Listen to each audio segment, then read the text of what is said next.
네, 저는 2019 프랑크푸르트 모터쇼 현장이고요. 제가 시승할 모델은 S클래스 중에서도 플러그인 하이브리드 시스템이 적용된 560E 모델이고요. 플러그인 하이브리드 시스템이 어떤 역할을 하는지, 그리고 궁극적으로 메르세데스 벤츠가 어떤 것을 보여주고 싶어 하는지 살펴보도록 하겠습니다.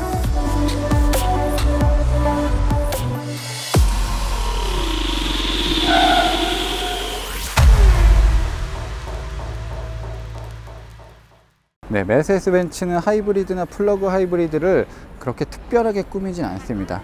일반적인 S클래스처럼, 일반적인 GLC처럼 꾸며놓고요. 몇 개의 배지 정도만으로 이 차가 플러그 하이브리드인지 하이브리드인지를 좀 보여주고 있어요. 이 차도 지금 판매되는 S클래스와 크게 외관상으로 다른 부분은 없습니다.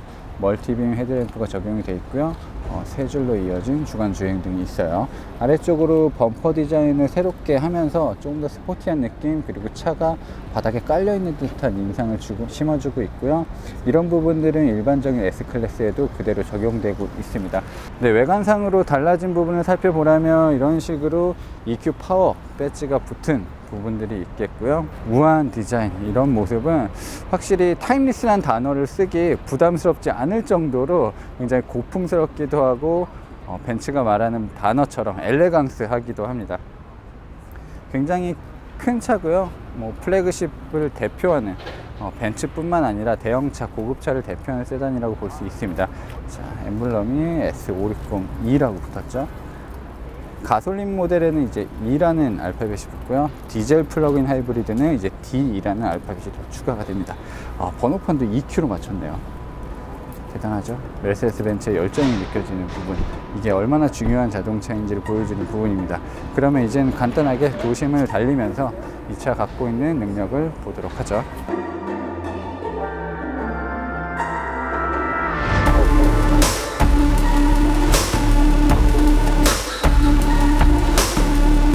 먼저 메르세데스 벤츠의 플러그인 하이브리드 특징은 배터리 용량이 굉장히 크다는 거예요. 전기 모드로 갈 수 있는 거리도 길 뿐더러 속도도 120km 정도까지는 전기 모터로 부드럽게 올릴 수 있습니다. 6기통 가솔린 엔진과 배터리, 전기 모터가 결합되어 있습니다. 그래서 최고 출력은 470마력 정도의 힘을 내고 있고요. 전기 모터만으로도 한 120마력 정도의 최고 출력을 내기 때문에 굉장히 강력한 자동차라고도 볼 수 있고요. 지금 이 간단한 도심을 달릴 건데 약 7km 정도를 달릴 겁니다. 저는 그 짧은 구간 동안 엔진을 한 번도 켜지 않고 달려보도록 하겠습니다. 이제 풀체인지가 될 때도 됐거든요. S클래스 자체가 주기가 이렇게 짧지 않는 차이기도 하지만 출시된 지 꽤 된 모델이고 꽤 된 플랫폼이고 꽤 된 셰시임에도 승차감이 아직도 너무나 좋습니다. 기본적으로 메르세데스 벤츠가 보여줄 수 있는 주행 모드, 인디비주얼, 스포츠, 컴포트, 에코, 이런 식으로 설정을 할 수 있고요. 플러그인 하이브리드와 관련된 이세이브, 차지, 하이브리드, E모드, 이런 식으로 4가지 패턴을 설정을 할 수 있고요. 네, 하이브리드는 이 차가 알아서 해주는 겁니다. 주행 상황에 따라서 적극적으로 일단 먼저 배터리를 쓰고요. 그 다음에 추가적인 동력이 필요할 때 엔진 힘을 얹어주는, 그리고 나중에는 둘 다 복합적으로 사용할 수 있게끔 해주는 시스템이고요. 관건은 이 하이브리드 모드, 이 플러그인 하이브리드 시스템 모드를 얼마나 똑똑하게 쓰느냐일 것 같아요. 그리고 이 모드는 그야말로 제가 딱 엔진을 쓰지 않겠다, 차에게 명령을 하는 것과 같아요. 그래서 제가 순간적으로 가속 페달을 밟지 않는 이상, 그리고 전기 모터로 갈 수 있는 최고 속도를 넘어가지 않는 이상은 엔진이 돌지 않습니다. 그걸 강제화할 수 있는 시스템이고요. 네, 이 세이브 모드는 배터리를 충전을 이제 우선시를 합니다. 배터리 충전을 우선시하고 전기 모터와 엔진을 적절하게 섞어 쓰는 모드라고 생각하시면 좋을 것 같고요.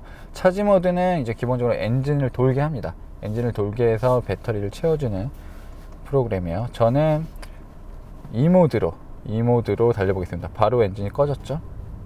7km 구간에 불과하지만 도심 지역이고 정체 구간이 많아서 한 30분 정도를 달릴 거고요.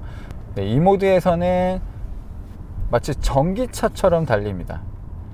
가속 페달에서 발을 떼게 되면 바로 에너지 회생 제동 시스템이 작동을 하기 때문에 마치 엔진 브레이크가 걸린 것처럼 느껴져요. 자, 파워를 조금 쓰다가 멈출 때는 이렇게 배터리를 채워주는, 이 버려지는 힘을 이용해서 배터리를 충전하는 기술까지 적용이 되어 있고요. 자, 원페달 주행처럼 에너지 회생 제동 시스템이 적극적으로 개입을 해주고 있어요. 사실 플러그인 하이브리드가 진짜 좋은 거는 내가 노력해서 충전하지 않아도 전력을 얻을 수 있다는 부분이거든요. 내가 거주하는 환경에, 그리고 업무하는 환경에 콘센트를 꼽기 어려워도 주행하면서 기본적으로 배터리를 충전할 수가 있습니다. 아무 소리도 나지 않죠? 진짜 세상과 제가 단절된 느낌? 이거는 기본적으로 차의 부품들이 내는 소리도 조용하지만 외부가 진짜 차단이 잘 돼 있는, 밖에 사이렌이 울리고 있었어. 심지어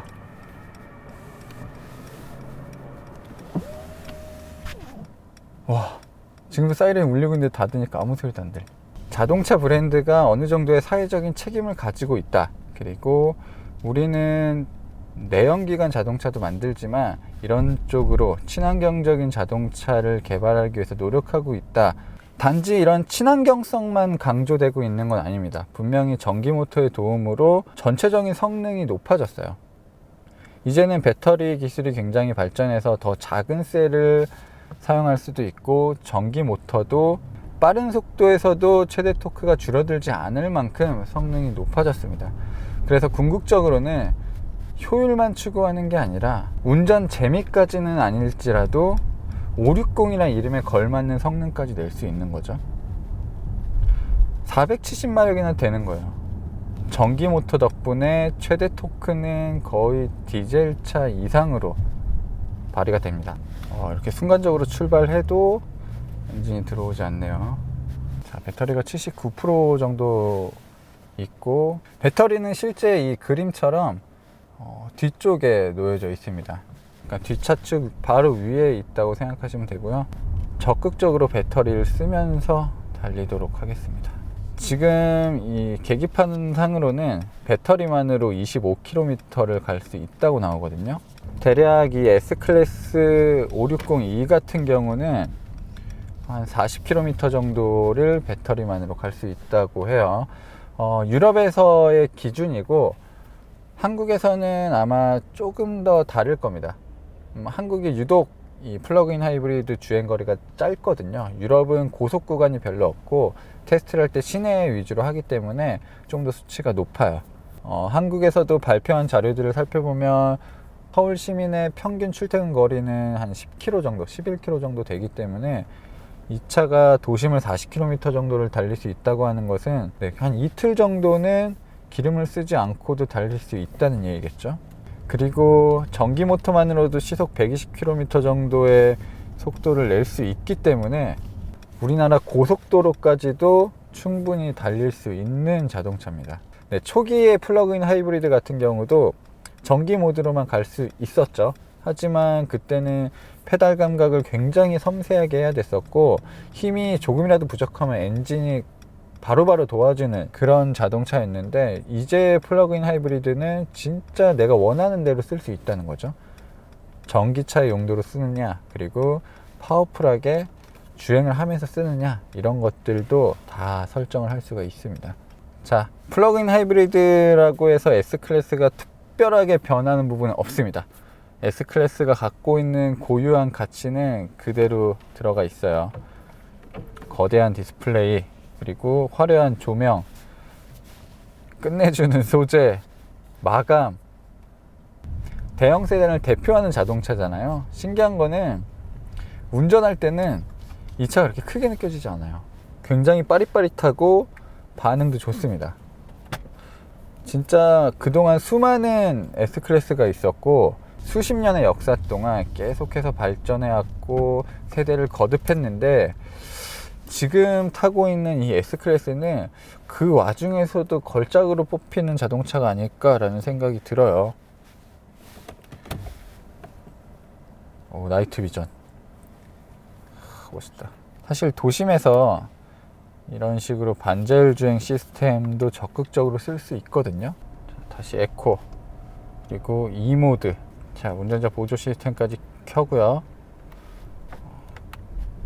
차선 간격 유지까지 설정을 해놓고 달려보도록 하겠습니다. 메르세데스 벤츠 같은 경우가 이 반자율 주행 시스템을 굉장히 일찍부터 도입을 했죠. S클래스에요.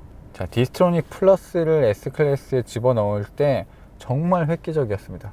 그때만 해도 반자율 주행 시스템이 이렇게 대중화되지도 않았고 기능적으로도 완벽하지 않았는데, S클래스가 먼저 굉장히 진보된 기술을 선보였고, 지금 그게 정체되어 있는 게 아니라 계속해서 소프트웨어가 업데이트되고 있고 기술들도 세분화돼서 발전을 하고 있는 상황입니다.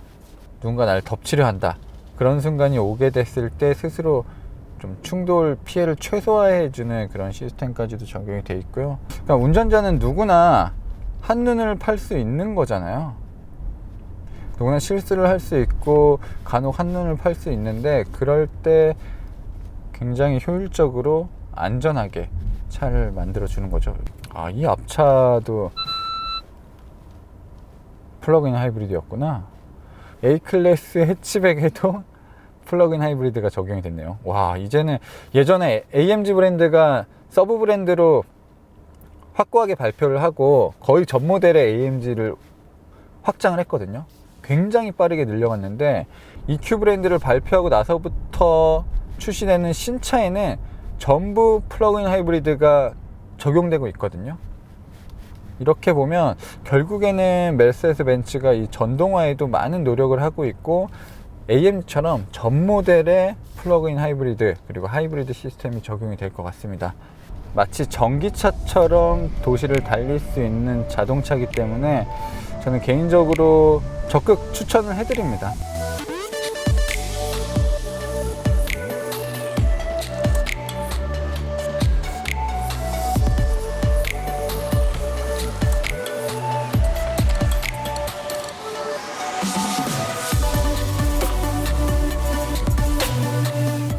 네, 일반적인 S클래스가 가지고 있는 고급스러움, 그리고 풍요로움, 그리고 강력함까지 아주 자연스럽게 보여주는 모델이 플러그인 하이브리드인 것 같고요. 메르세데스 벤츠 같은 경우는 일반적인 가솔린 모델 대신에 플러그인 하이브리드 모델을 조금 주력하고 있는 상황이에요. 그래서 이 S클래스 플러그인 하이브리드도 이르면 올해 연말, 내년 초쯤에 출시가 될 예정이고요. 옵션을 조정해서 아무래도 가격대를 기존과 거의 비슷하게 맞추지 않을까라는 생각이 들어요. 그게 아니면 조금 더 옵션을 과감하게 넣어서 포지셔닝을 더 위로 가져갈 수도 있겠고요. 조만간 국내에 출시가 되면 다양한 환경에서 다양한 주행 패턴으로 이 차를 다루면서 플러그인 하이브리드가 얼마나 유용한지, 그리고 얼마나 발전했는지를 또 다시 한번 확인해 보도록 하겠습니다. 저는 지금까지 오토래프 김상영이었습니다.